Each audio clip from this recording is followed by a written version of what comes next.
Praise lord. ఈరోజు దేవుని వాగ్దానంగా యోబు గ్రంథము 42వ అధ్యాయము 12వ వచనాన్ని చూసుకుందాం. యెహోవా యోబును మొదట ఆశీర్వదించిన దానికంటే మరి అధికముగా ఆశీర్వదించను. దేవునికి స్తోత్రం, మహిమ కలుగును గాక. దేవుడు యోబును ఆశీర్వదించినాడు. దేవుడు యోబును రెండంతలుగా దీవించినాడు.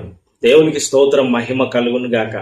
ఈరోజు ఈ వాక్యం వింటున్న మిమ్మల్ని కూడా దేవుడు ఆశీర్వదించును గాక. మొదట కంటే రెండంతలుగా దేవుడు మిమ్మల్ని అభివృద్ధి పరచును గాక. మన దేవుడు ఆశీర్వదించే దేవుడు, మన దేవుడు అభివృద్ధిని కలిగించే దేవుడు. యోబును ఆశీర్వదించడానికి గల కారణం ఏంటంటే, యోబు యథార్థవంతుడు, న్యాయవంతుడు, మరి దేవుని మార్గంలో నడుచుకునే వ్యక్తి, దేవుని యందు భయభక్తులు కలిగి చెడుతనమును విసర్జించిన వ్యక్తి యోబు. మరి దేవుడే యోబు గురించి సాక్ష్యం చెప్తా ఉన్నాడు. యోబు లాంటి వ్యక్తి భూమి మీదనే ఎవరు కూడా లేరు.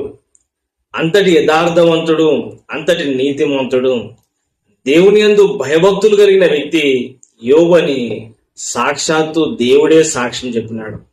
అయితే సైతాను, లేదు ప్రభా, యోబు అంత భక్తిపరుడు ఏం కాదు, కొన్ని శ్రమలు మీరు అనుమతిస్తే యోబు మిమ్మల్ని విడిచిపెడతాడని సైతాను దేవునితో అంటే, దేవుడు కొన్ని శ్రమలకు అనుమతించినాడు.